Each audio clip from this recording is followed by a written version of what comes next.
Good afternoon, everyone. Welcome to Climate Tech and ESG Summit.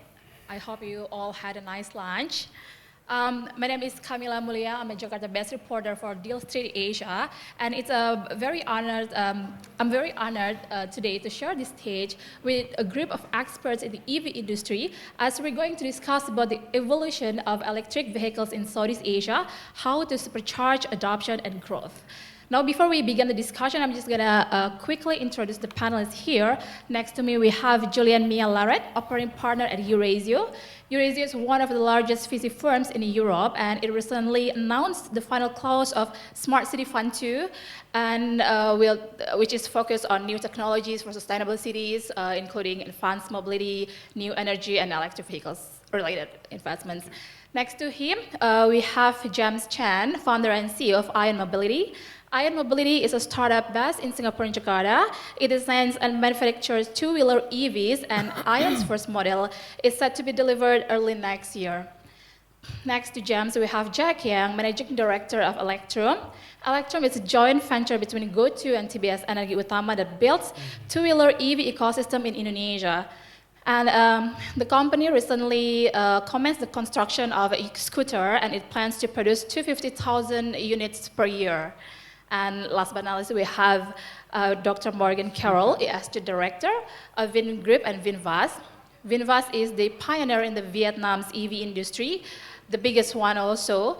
And Morgan is responsible for leading the execution and development of Vingroup and VinFast ESG strategies across all business activities.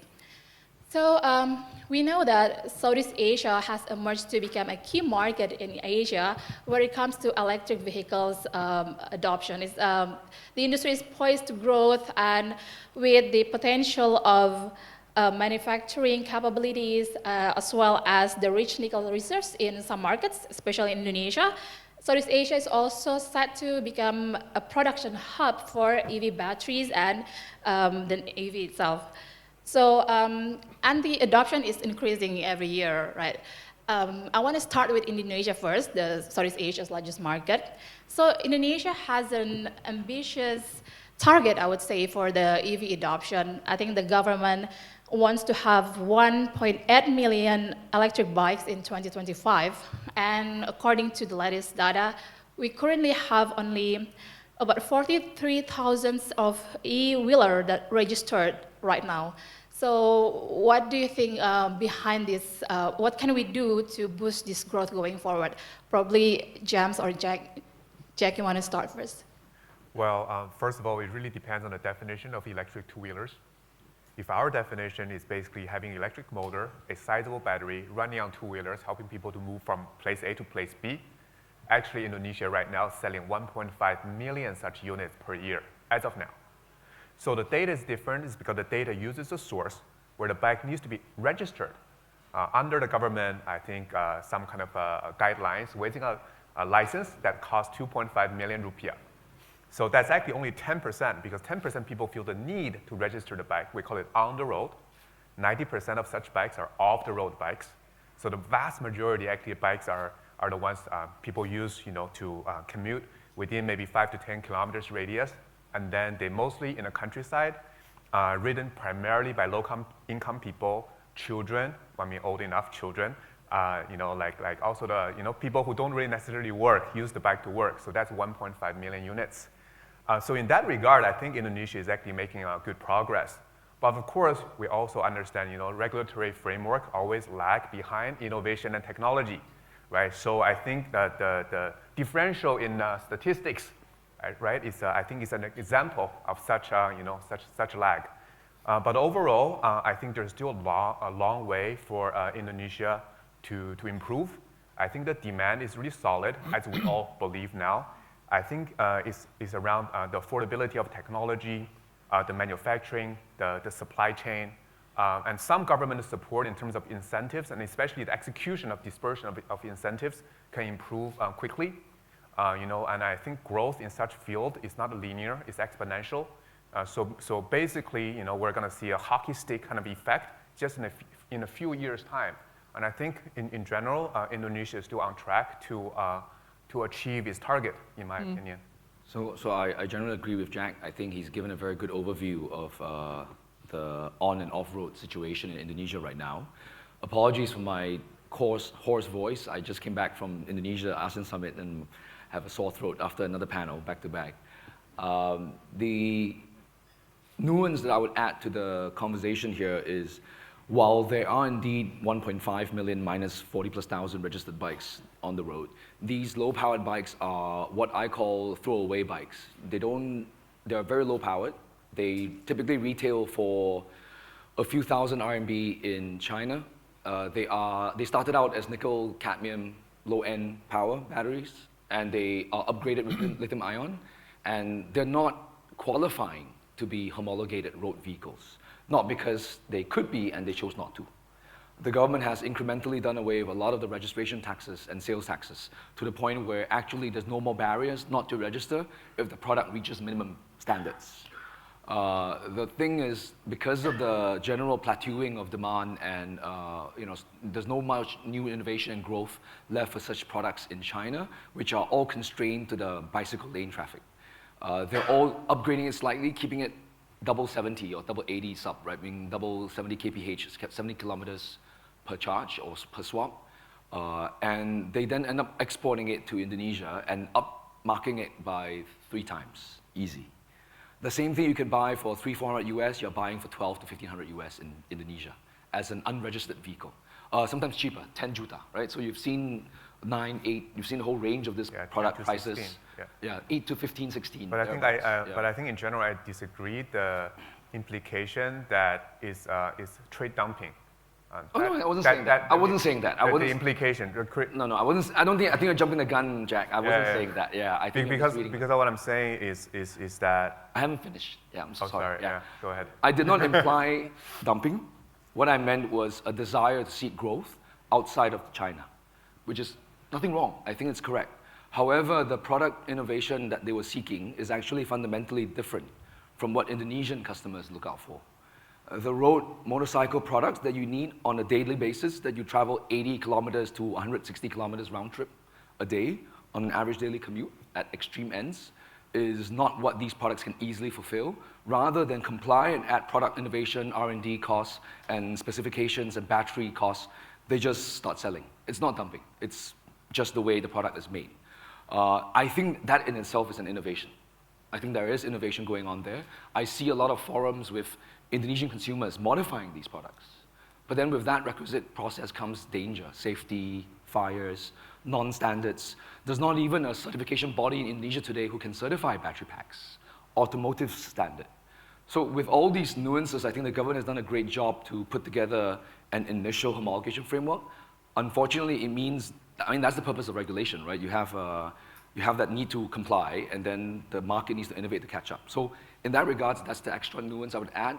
It's not so obvious that there is actually demand. There is actually markets out there that are already buying from this particular segment that's coming out. What that product segment should look like in time to come will then be a function of what companies innovate on from that point on. So I just quickly add 2 things, right? One is that the government incentive has changed just 2 weeks ago. Yeah. The incentives actually included these bikes now. It wasn't included in the beginning, but now for some reason they're including because the government has an OKR of reaching 200, 300,000 bikes by the end of the year. So in order for them to achieve their KPI, they need to start to look at this 1.5 million unit per year market, and they're including it at least for this year. Yeah. And then, right, and then the second thing I want to say is that, the type of product that's good for the user depends on the user scenario. For example, in China, all the delivery guys are using the, say, AKA low-end bikes because they only need to travel 60 kilometers a day to fulfill their entire days of job. However, Indonesia right now doesn't really have that population density. So for a driver to achieve the same level of earnings, they need to ride more than 120 kilometers. And that exceeds the comfortable driving range of these low-end motorcycles, and that's why we need better motorcycles to fulfill the needs of the users. Yep. However, because we're a subsidiary of Gojek and we're seeing at the heat maps, in Gojek's best interest, they're also trying to improve their algorithm and operations to massively increase this density of orders so that the drivers can earn more by riding less and using slightly more affordable tools because they can't afford to subsidize anymore. So I think there's going to be a parity in the market where there are high-end users who likes to drive the cars like Tesla, including myself, and also there are going to be people who need these things to make a living and will be likely driving the cars like BYD. And I think we're going to see this parity in the market, and I think both segments are great segments. All right, thank you. We'll go back to Indonesia a bit more, but now let's talk about Vietnam. Vietnam is the second biggest market for motorbikes in Southeast Asia, and now it had nearly 2 million newly registered electric motorbikes by the end of last year. So it counted about 2.7% of the overall motorbikes. So Morgan, can you share, in your view, what's behind this growth? Is there any specific characteristic or advantage that Vietnam has compared to other markets? No, thanks very much for giving the opportunity, and it's lovely to hear you two debate here about some very viral topics at the moment. In Vingroup, and which is a Vietnam company, it's a multi-conglomerate company, very big. We have a lot of other P&Ls. One of our most successful ones has been the launch of VinFast, and you would have seen the IPO and the shareholders in that. And the advantage that we've had with that is that we did it in the beginning by ourselves, right? Purely by ourselves. We didn't have anybody else help us. And one of the reasons is because Vietnam has one of the largest two-wheeler markets that's around at this stage. And two main reasons that we've got, and I've got some crib notes over here, so specific questions if you'd like to ask me, please feel free. I see some coming up here already. One, the Vietnamese, people's environmental awareness has changed. The government signed up with COP26 early in August last year. So there's this massive drive on GHG, environmentally friendly aspects. The second is the e-scooter, or you want to call it two-wheeler, and that the quality and the range and the product and that, and the resale value is very similar to that of a gasoline or a fossil fuel. So people have a choice now in terms of accountability and responsibility. So if you're a person of note and you want to add some value in your country or your activities and that, you can choose to take an EV rather. Just in terms of statistics, in our shareholders' value and market share was 43% in the Vietnamese market. So you can see this astronomical curveball that's coming for EV adoption. And VinFast also announced that it will plan to expand to Southeast Asia, to neighboring countries. Which market do you enter first? So that's been on the lips of VinFast for a while. 2 months ago, I was in a Maybank plenary, and we announced that we would be entering Southeast Asia. At the current moment, we do export to America, and we're also going to be in Canada and trading in Europe market. But Asia, Southeast Asia, will definitely be expanding. I'd love to see the next time around that we'll have some Vietnamese cars, VinFast cars here, and then you can have an option to change from Tesla perhaps to VinFast and give it a go. But yes, we'd like to support Southeast Asia. We're very proud to be a Southeast Asian company, and I think the Vietnamese are also proud to know that as a company like us, we've done such great milestones. So yeah, we're coming. So I spent quite a fair bit of time in Vietnam, especially on the two-wheeler segment, looking at it, using it, looking at it back then. I actually had a team that I sold to Grab 2017.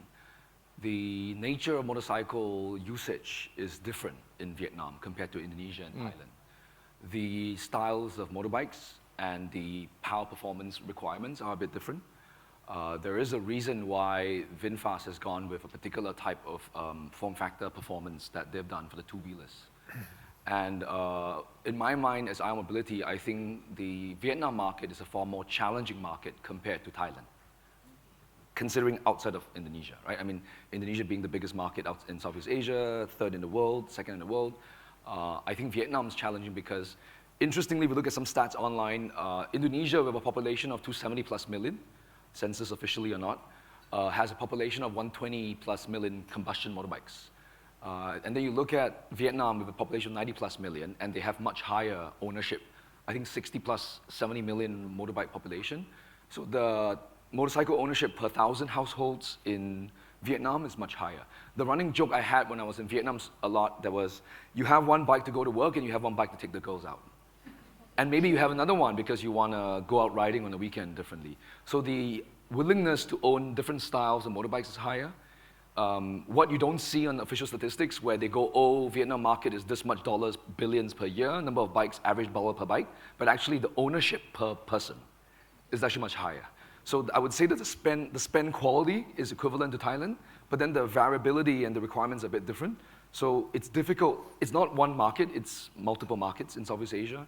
And then for OEMs to know how to go after these markets well, the platform development compared to the top hat restyling compared to everything else is very complex. And I would want to crack Vietnam before I crack Thailand because it's more or less a off play of Indonesia strategy, is my take. Interesting. Yeah. So you'll be the VinFast next competition then? No, not really. Different segments. We're friendly. Okay. We were talking about Cape Town, South Africa just now. No, all right. All good. Yeah. Market's big enough. Let's talk about investment. I think over the past few years, Southeast Asia's major markets have been attracting a lot of investment from global investors as well as local conglomerates. But for VC, we observe not so much, and there's no EV-focused fund in Southeast Asia. So for Eurazeo, for Julien, how do you view the opportunities of investment in EV related in Southeast Asia? So thank you for the invitation, DealStreetAsia. Appreciate it. I think the elephant in the room that we were talking about already, and I like that it starts with a heated debate, is China. Because, unintentional. And no, it's good. It keeps everyone awake.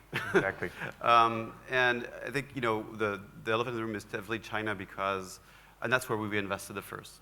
And I have to say that at Eurazeo, we're quite fortunate. It's a global fund. We're present in 12 countries. And so the fund that I run called Smart City, which has many corporate in the mobility sector, we review opportunities in Southeast Asia, in China, in Japan, Korea, India, Europe, globally in the US as well. So we're comparing. We're looking at opportunities, and when we want to go into a market because we feel it's the best opportunity globally, then we will. And it's true that for now, we have invested a lot in China because it brings what we need the most, which is good unit economics that compare well with the legacy, which is what we talked about, the combustion vehicle, right? So we started investing in China first, and the benefit that we had in China was that obviously it's a very deep market. We invested in now what is one of the world's largest and successful autonomous electric mobility companies called WeRide, which is launched in Singapore as well. We've invested in the leader in China in electric vehicle mobility called Dishangtie DST Car, which we've now launched in Singapore with SMRT. So we've invested in battery swapping. And these companies, basically what they benefited from was the infrastructure that China has to industrialize and just reduce the cost, unit economics, to a point where it becomes more affordable, more interesting to have an electric vehicle versus an ICE, whatever your feelings are about climate change or whatever. So that's the first benefit that we had in China. The other one, obviously, is the size of the end market. We were talking about numbers in Indonesia, 1 million, 1.5 million, official, unofficial. Just in China, just in the delivery sector for food, we've got about 11 million riders who are using battery swapping, who are buying electric vehicles, two-wheelers, three-wheelers now. So the size of the market obviously matters. The only thing that we didn't think about in our strategy, which we ended up being really interesting, is that perhaps China is also the best place to invest for Southeast Asia. Now, I'm saying that in a very contrarian way, but it's true that the unit economics that we have on the scooter types make them exportable to Indonesia, and it could be price competitive. Batteries that we're producing in China for battery swapping, we've launched them in Thailand with PTT, soon in Malaysia. So we think that they create a very healthy base of products that can be exported. And lo and behold, all of the companies that we invested in China, we brought them to Singapore, to Thailand, Malaysia, and they've launched. Now, Will local competitors thrive? Well, I think everyone's looking very closely at what these two gentlemen are doing. But it's true that we started investing there. And the results have been good. I mean, if you think about Singapore EV Co., which is a JV between SMRT, which is an investor of ours, and DealStreetAsia, company we invested in China, it launched about a year and a half ago. There's around 1,000 vehicles. DealStreetAsia has 70,000 vehicles for delivery. It's profitable, it's growing, right? So we see that's possible. For battery swapping, we see that eMotor, which we invested in China, now is launched in Thailand and will launch. So it's going to be really interesting to see the kind of battle between the local upstarts who know the market, the consumer better, and the Chinese players who have the right price point, who can sometimes subsidize their exports, who have a lot of experience as well. Last question is India. It's not necessarily for topic now, but we are, based on our experience in China, actually looking into India first before Indonesia. We think that Indonesia is at this inflection point where China was 9 years ago, and one of my colleagues who's in the room is leading an investment in the mobility space in India. So that's been our strategy so far. It may not be the right one. It's certainly predicated by the fact that Eurazeo has the ability to compare and be in different markets. It is predicated by the fact that we can work with Chinese entrepreneurs, bring them to Southeast Asia where we're present. That's very unique about what we do. Most VC firms tend to be local. But we're definitely very excited about the prospects of EV, whether it's a two-wheeler, a three-wheeler, a four-wheeler, even now in the maritime sector in Singapore. I think it's a really, really exciting space to be in. So I used to be a VC myself. I'm an angel investor as well. And before that, a government and civil servant doing industry development. And on the investing topic, and switching hats to the other side to offer a different perspective on the fundraising side, right? As an entrepreneur raising money, I fundraised I think I'm the poorest company amidst this lot here. We had to fundraise seed money during COVID to build our team and product. We had to get our Series A last year when funding climate was already off a cliff. And I think in securing our Series A investor, TVS Motors this year, February, we became the only team in Southeast Asia that's automotive backed. The challenge for fundraising, so I'm trying to link a few of these questions together as much as I can so we save some time because I don't know how much time we have. The problem with talent and capital is that unless there's enough money chasing the hardware innovation that has shown results, you're not going to get an ecosystem of positive virtuous cycle form in this part of the world.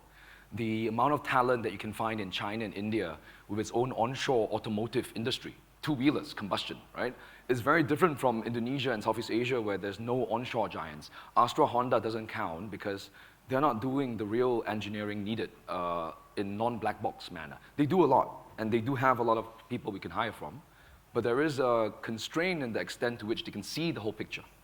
And I want to see more of that investing ecosystem build up in hardware because you've not had hardware successes in this part of the world. And then on the other side, the people don't see the exits and ESOPs and equity, and so you're not going to get crazies like us jump into the ecosystem, building it from scratch end to end, right? I think that part is challenging. I think the EV capital of the world being in China and bridging talent into this part of the world, I think that's great. That's why we have a team in Shenzhen built remotely during COVID. We access the supply chain directly. But rather than just bring countless Chinese entrepreneurs in, back Southeast Asia entrepreneurs, right? I think that is the story. I envy what Jack has going with Electrum and Gojek because captively you already have the demand. It's great. But we're here to do a B2B2C, a B2C, not a B2B2C, B2C play that's very different because in Indonesia, I don't have that unfair advantage of the Gojek connection. I don't think it is possible to start as a B2B brand and build the consumer brand pizzazz. I want to be the Audi that forms Volkswagen over time, rather than, and not dilute the brand impact of these two products and start as a high-end premium mass market, which goes after a good size volume. So to get the IRR for the team, for the investors, we would have to then execute on all fronts because there's no ecosystem in place. There's no talent ecosystem, there's no supply chain ecosystem, there's no user familiarity, charging. I mean, that's why Indonesia has wall socket compatibility.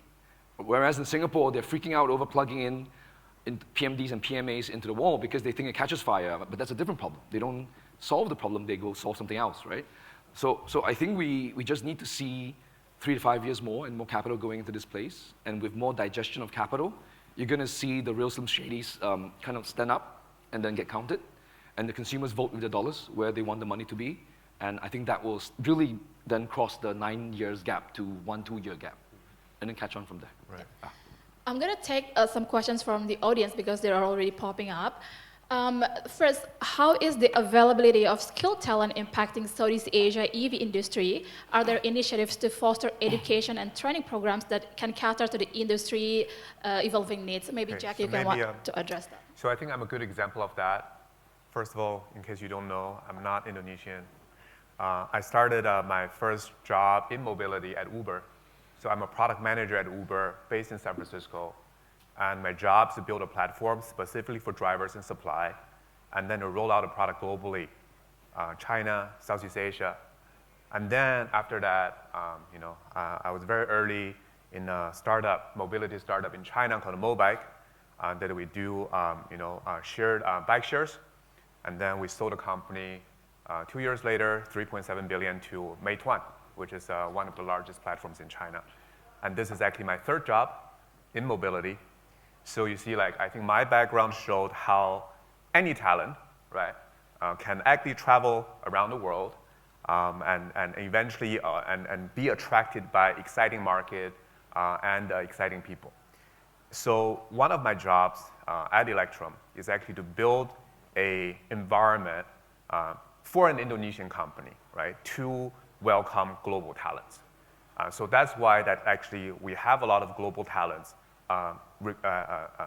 like full-time employee of ours, or working with our technical partner very, very closely, right? Because there is a lot we can learn from like the data side and platform side from the Silicon Valley, and I think manufacturing side, EV side from China. And I think for the next 10 years or so, for Indonesian companies, such I think transformation will happen, inevitably. That Indonesia will actually become a very vibrant tech hub, and having policies, having infrastructure, right, having platforms to welcome these global talents, right, to join the startup building or company building process. And then I think on some of the other things is that a lot of supply chain is also moving to Southeast Asia, and specifically for me, I'm more knowledgeable about the supply chain migration to Indonesia. In the bike industry specifically, let alone its battery or frame or just assembly, a lot of these factories are actually owned partially by Chinese enterprises or Chinese entrepreneurs. And then when they come here, they bring the machinery, they bring the capital, they also bring the experience, and actually train, recruit, employ, and train local talents, right? And actually, that's also the case for Honda, because we do have a lot of good quality engineers actually coming out of Honda and now working for us. But of course, right now it's at a smaller scale, but I do hope, and I actually do see such trend, I think it's becoming more and more mainstream in a few years. It's interesting because I'm happy to hear Morgan on that, because they've really built something from scratch. But one of the real big takeaways that we had by looking at different markets in the world, and this is why the talent question is such a big issue, is that remember one of the things that China did incredibly well is that the industry that they built in EV was built, from a national policy, from research, which trickled into development of products, into industrialization. And when they thought about this national program, because it was really China taking the leadership in this industry, so it was a very thought out, long duration process, they thought about the complete vertical integration, from the mineral to the battery, to the scooter, to the four-wheeler, to the whole industry stack. And that's really difficult to replicate, and not just in Southeast Asia, I'm in Europe, and we're also struggling with that question of how do we find the talent at every single part of the stack, because it's rarefied in some parts. And that's something that China did very well. I think India's learned a lot from that. In Southeast Asia, that's also one of the issues. It's not just about how can we have the talent from universities, but it's in that many different parts of the stack where we need to have talent. Because you can't just be at the top level, you need to build the rest as well. And that's really a big challenge, I think, for this region. So we do end-to-end industrial product design, mechanical engineering for the vehicle frame, swing arm, vehicle dynamics, electrical computer engineering, PCB, firmware, software, manufacturing, supply chain, the whole works, right? Go-to-market even, and retail strategy. We had to find a Singaporean from Yamaha who was designing the electric E01 from Yamaha to come back. We had to import talent from Bangalore who's ex-Ather. into Singapore. We had to hire from automotive players in Indonesia into our mechanical team in Indonesia, right? So there's a lot of, and we had to build the team in Shenzhen to access the supply chain directly and work with the suppliers both in Indonesia and Shenzhen. And even then, we had to build the battery pack line in-house because we're not going to count on paying contract manufacturers margins with our low volume and all kinds of reasons to cost control, right? Talent is a real problem. We're not, especially for our level of end-to-end. Everyone claims to make their own motorbikes. Not everyone really does. And the amount of time needed is a lot longer. There is a reason why TVS, who could do it themselves, chose to back us instead of doing it themselves. But beyond that, I think the need for us to train and expect that there's bleed to go back in the ecosystem because of natural attrition, or even just elevating our supply chain along the way as partners in this long journey together is very critical. It takes time, and it won't happen just because of one MOQ order, or, it's going to take a lot more time. It's a marathon, not a sprint, I told myself. Yeah. Hopefully we can see more collaboration between stakeholders and also governments to address this talent problem because, in the next 10 or 20 years, it will be very critical. So we also have a question for Morgan for Vietnam. The number of charging points is an issue in Vietnam, range anxiety. So how can electrification happen without sufficient charging density? Thank you, and thanks to the audience for popping these questions to me. I see there's a couple over there lining up, and we'll share. Charging stations, infrastructure, right? Before we actually migrate to that, we should be thinking of the battery, right? The battery range. Big concern. Everybody's concerned that it doesn't go as far as a fossil fuel. Well, technology is moving so fast now in the battery range. Before, when I started last year, looking into this, we managed, I think, 100 kilometers. Now we're on 300 kilometers, right? So range is becoming obsolete, right? It's the quality of the battery that you want to put in and the components that you're thinking of. Why is that? Because at VinFast, we always buy from the best manufacturer, right? And we collaborate with partners to produce a better battery. But we also built in-house capacity in terms of production, R&D. So those are one of the concerns. In Vietnam, we have a target of 150,000 charging stations. Now, I couldn't give you today how many we've put in, but we've put in a lot of charging stations all over. Yes, there's always a demand, right? We haven't had the support from the governments in terms of incentives to support charging stations, right? So we've gone into partnership with Petrolimics. The reason is a fossil fuel. You can go fill up with diesel or petrol at their station. But what's so strategic about that? They've got all the places itemized out along all the busy routes, and they own the real estate. So we partnered with them because that was the quickest solution that we could actually innovate a plan to put in charging stations. The rural sides is a bit of a challenge because how many people are going to buy an electric vehicle in the rural area? So that is not really our focus at the moment. We're a company, we need to make money, right? So your hub is your cities. So in each city we have catered for all the provinces and the cities charging stations. And in time, I see it all leading to the next question, that we will accelerate those installations of charging systems. Maybe a quick on the charging. I think for all you guys out there who maybe aren't as familiar as we are here on the EV side on charging, it's actually a very complex world and with a lot of opportunities to invest because there are so many different types of use cases for charging, and we're fortunate that in Asia we have the world's most advanced lab, which is Shenzhen, and we've learned a lot from Shenzhen as to how an ecosystem of charging points should come to. And what I'm saying here is that there's slow chargers and they're cheaper and a lot of people use them, but realistically a lot of people move to faster chargers which can charge in 15 minutes rather than 3 hours very quickly. That's what we learned in Shenzhen. There's a willingness to charge quickly. It has benefits because you occupy less space on ground, for example. There's strategies around charging for long distances. You know, when Tesla arrives in a country where it's Europe, whether they're going to do chargers for what's called corridoring, highway corridoring, for you to do long distances. They're going to put chargers on highways, and then you might not have anything else. There's a constraint around where can you put chargers on a grid.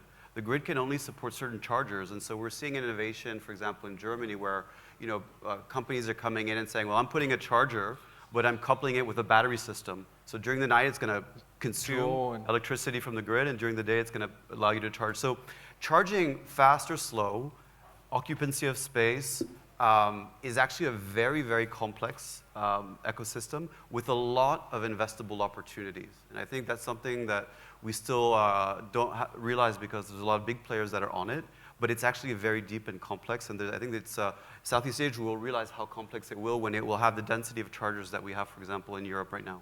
Right. I think the thing that investors really recognize in Electrum is like Electrum is an ecosystem player, meaning that we don't just make the bike, but we actually primarily also make the infrastructure solution and also deploy the infrastructure solution, especially Indonesia, right? Because a lot of the household, they can only support maybe 700 watt, 900 watt, right? In terms of the entire electricity consumption.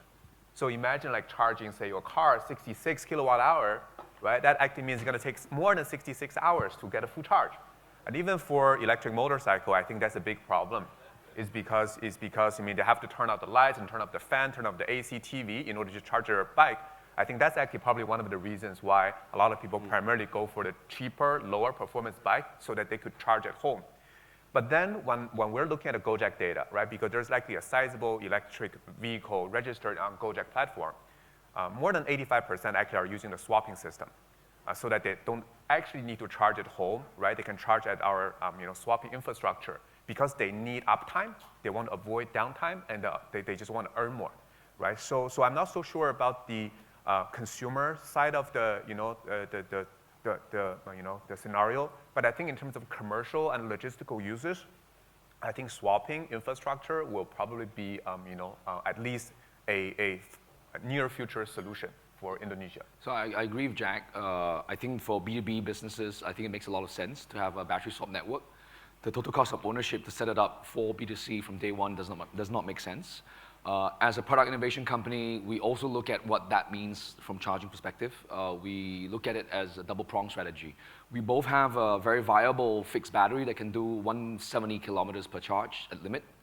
3 hours from 0 to 100% charging in 3 hours, and 20 to 80% in 1 hour. If you think about the first mobile phones that came out, the big ones, 6 hours charging for 30 minutes talk time. People had lots of electrical sockets around, but they were struggling to find charging in the beginning. So the same theory will play out, the same habit forming will play out in the coming years, where actually the best decentralized grid is your charging network, and when you need one, you go get a swap to augment it for consumers, because by then the swap networks will get a little bit better. But in the meantime, as a product innovation company, how do we do the in-between?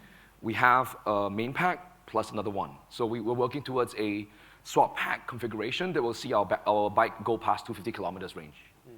Yes, world-leading range. So to make that happen and to be positioned for both worlds and to see that happen is what we want to have as a tech platform. And then we work towards fast charging 3-phase, 7 kilowatt. Because that's not still cheap for motorbikes, and you still can't get 3-phase power around Jakarta. It's not easy. So we got to bide our time with our roadmaps, and we got to bide strategies and be more flexible in Southeast Asia. And it's important to recognize for the investors that there's 3 principles that are very important for the electric mobility space as an investor. One is that it's definitely a data business. ICE vehicles does not collect as much vehicles as an electric vehicle does. And so the heart of most of the companies we invested, even though they're electric, is a data business. The second is that most of the smart investment is make sure that it's on both the charging and the vehicle. In the world where we came from, there was BP Shell giving you the petrol, and you had all the oil makers. In the world we're in today, Tesla is both in the charging and the vehicle, because if you connect both, you have the software, you can optimize the charging for the battery, you can protect the battery, but you can also, so you have to be on both sides.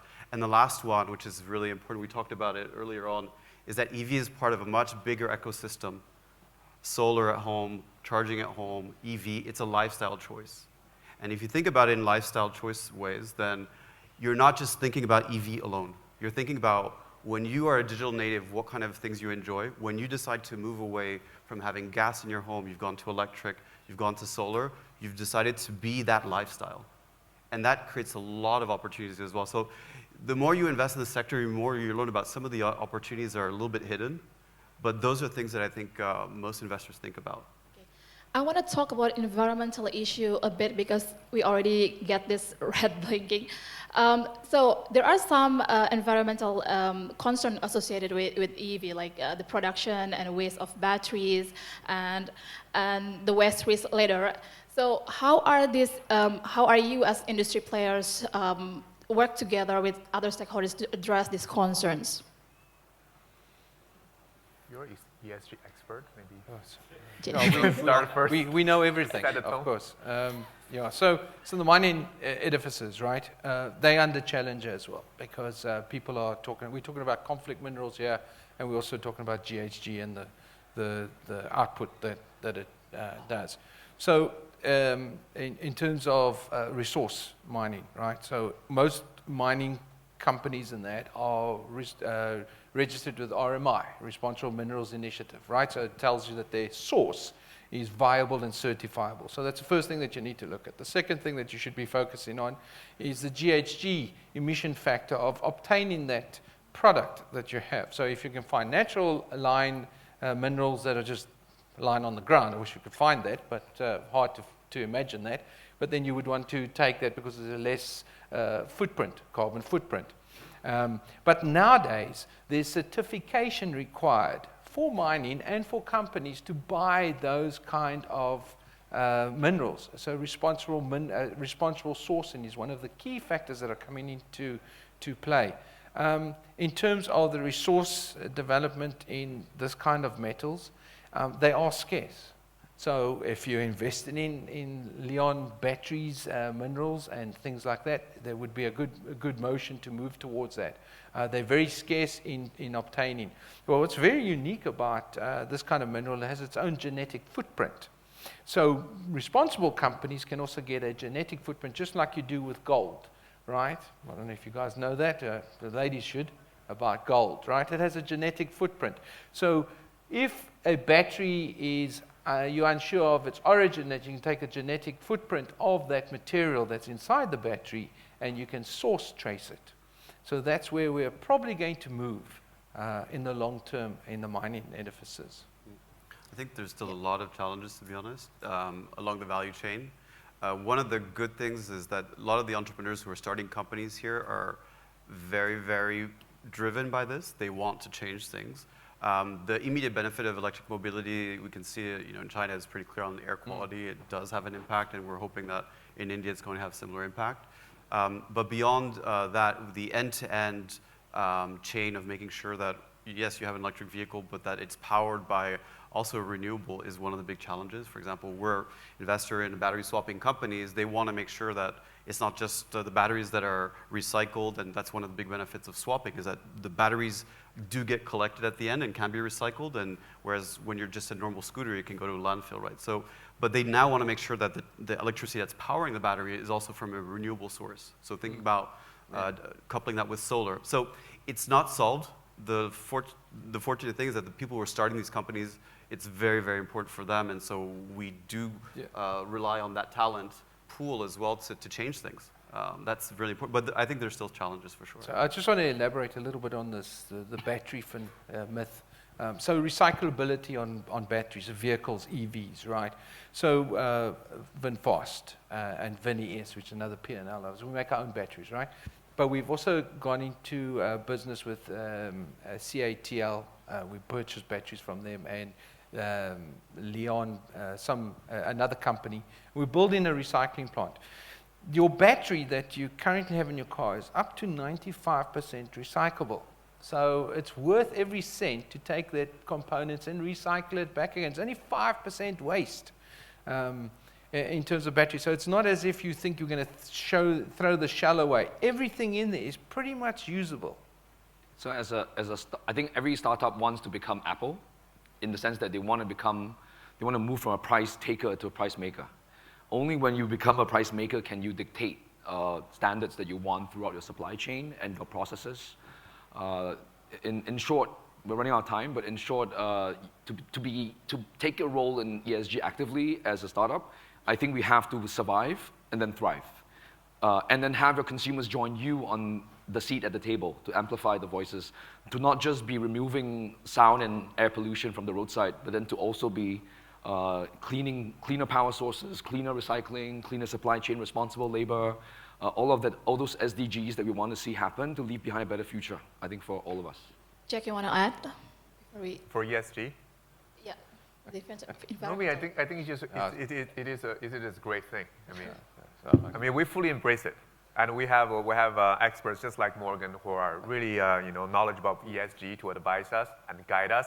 And we, together with GoTo, we issue ESG report on an annually basis, and we do honor our commitment. Okay, apparently that's all the time we had. I believe you guys still have lots of questions for the panelists. Please feel free to approach them after we get off the stage. Thank you so much for all the panelists, for Julien, Jack, James, and Morgan. Thank you so much. Very lively discussion. Hopefully we can see more innovation and more progress in the EV industry in Southeast Asia. Thank you, everyone.